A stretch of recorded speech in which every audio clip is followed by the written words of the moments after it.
KPBS On Demand is supported by the San Diego County Toyota dealers, presenting the new 2025 Camry with refined design and performance. Visit your local Toyota dealer to learn more about all the features the new 2025 Camry offers. The San Diego County Toyota dealers. We make it easy. Good morning, I'm Debbie Cruz. It's Thursday, December 21st. The incoming stormy weather could have an impact on holiday travel. More on that next. But first, let's do the headlines.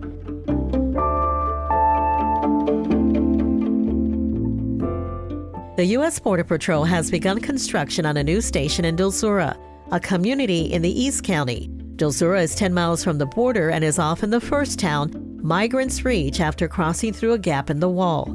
The station will serve as the command center for a broad surveillance network covering the county's border region. It will staff up to 400 employees and house up to 130 detainees in a town with less than 1,000 people. It will replace an aging station in Otay Mesa. It's scheduled to be completed in June. Former defense contractor Fat Leonard Francis is expected to appear in court today after being extradited back to the U.S. Francis fled house arrest in San Diego to South America last year, shortly before he was set to be sentenced in one of the biggest bribery investigations in U.S. military history. Prosecutors say he defrauded the Navy out of at least $35 million. Before fleeing, he faced up to 25 years in prison. The incoming storm is still moving slower than expected. The National Weather Service now says the heaviest rains won't hit the county until Thursday night, and there will be less rain than predicted. Still, they issued a flood watch until Friday. The heaviest rain is expected in the area from Oceanside to Palomar Mountain. The city urged residents to securely close trash and recycling bins and keep them away from the curb.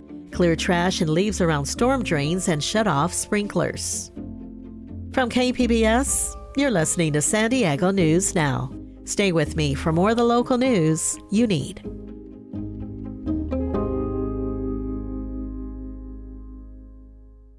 KPBS On Demand is supported by the San Diego County Toyota dealers, presenting a new 2025 Tundra designed to combine performance and comfort with up to 437 horsepower and 10-speed automatic transmission. See your Toyota dealer, the San Diego County Toyota dealers. We make it easy.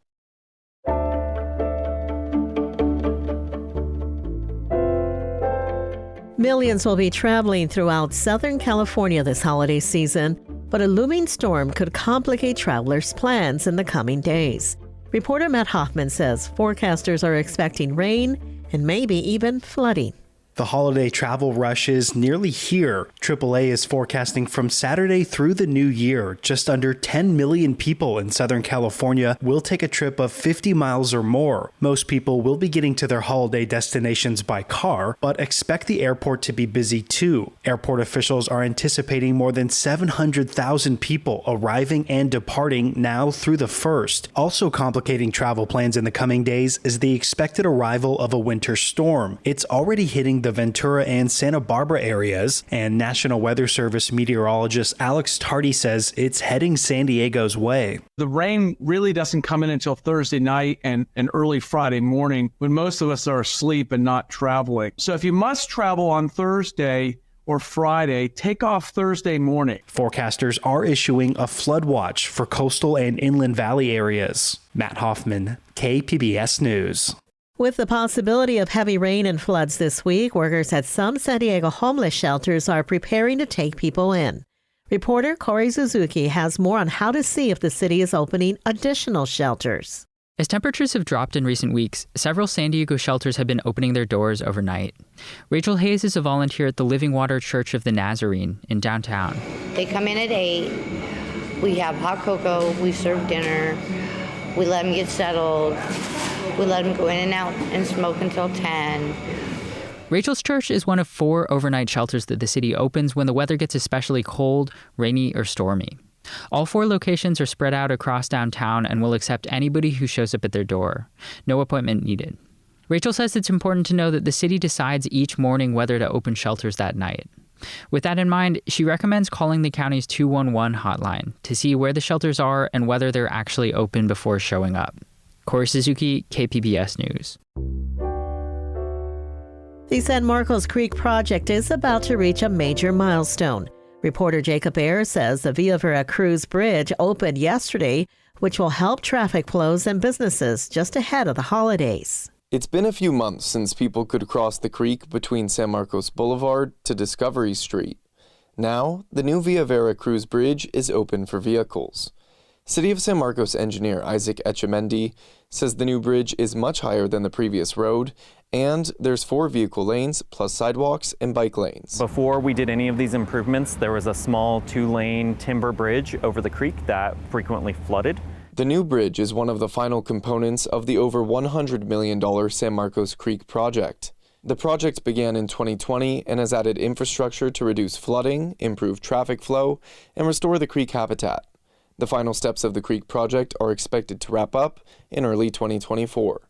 Jacob Ayers, KPBS News. Coming up, artists are already hard at work painting murals on the new border wall. We'll have that story and more just after the break.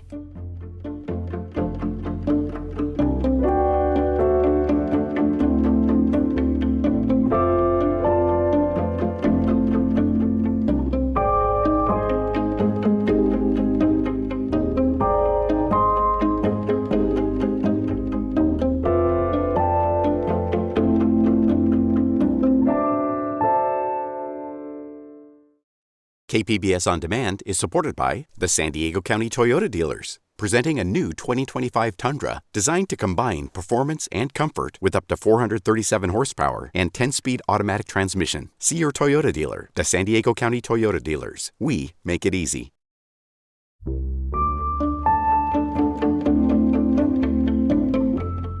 In Tijuana, the Mexican side of the border wall used to be covered with hundreds of murals.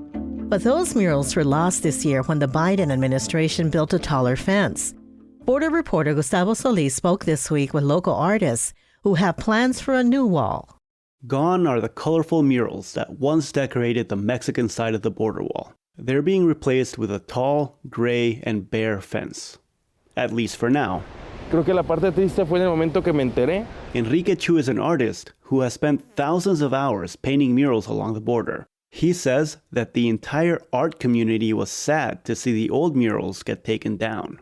But now that the new wall is up, Chu and other border artists are excited to get to work on their new canvas. Pero ahorita me emociona más saber que tenemos un lienzo más grande que podemos pintar. A small group of them already completed the first mural. Corazón Migrante is an homage to Tijuana's migrant culture. It features a blood-red heart with blue wings and is meant to be a tribute to the resilient heart of a migrant. Gustavo Solis, KPBS News. This year, our public art series took us to some places that might surprise you, including a building in Choya's View that offers everything from vaccines to probation services to community meeting rooms. Producer Laura McCaffrey says it also offers a large display of public art. The art installation Light of Passage hovers under a skylight at the County of San Diego's Southeastern Live Well Center. Hand-cut pieces of 4 different types of glass are attached to stainless steel wires, representing the nearby Choyas Creek. It's a sunny day, so the glass creates shadow play on the wall and floor below, splashes of blue, purple, and yellow. I went out to the public, to the community for feedback. During that period, they've expressed their desire to see a lot of colors and something that gives hope and optimism. Kaori Fukuyama created the art. I wanted to use materials that really sort of shines and reflect off of our beautiful sunlight. Light of Passage is one of many pieces of public art at the new Southeastern Live Well Center. Organizers of the center's art program say the pieces selected were based on community member feedback, an attempt to create a building for the community. The Tubman Chavez Center used to be where the Live Well Center stands now. In October 2021, construction for the 65,000 square foot facility began. The goal was to combine several resource buildings into one. Live Well centers are meant to provide social and health services to San Diegans.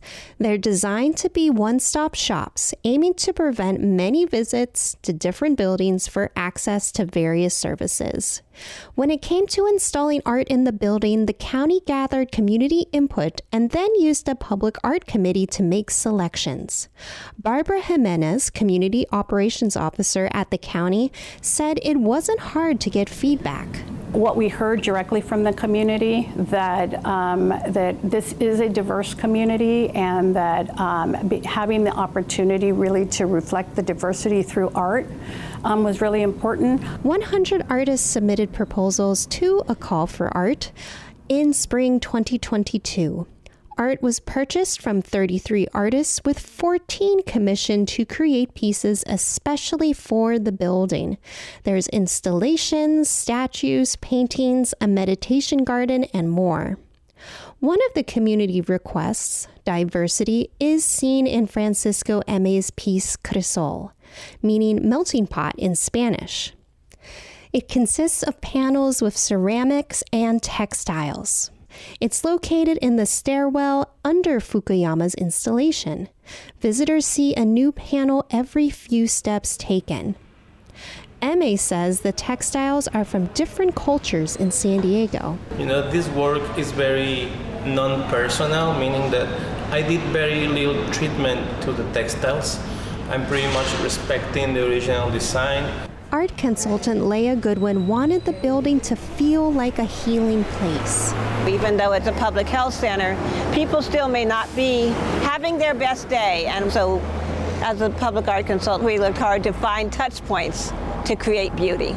Fukuyama hopes that visitors find that beauty from her work's light and colors. I'm hoping that if some people visit here more than once, then they see the changes throughout the day, throughout the season, and notice little things that, changes around us. Laura McCaffrey, KPBS News. That's it for the podcast today. As always, you can find more San Diego news online at kpbs.org. Join us again tomorrow for the day's top stories. I'm Debbie Cruz. Thanks for listening and have a great Thursday.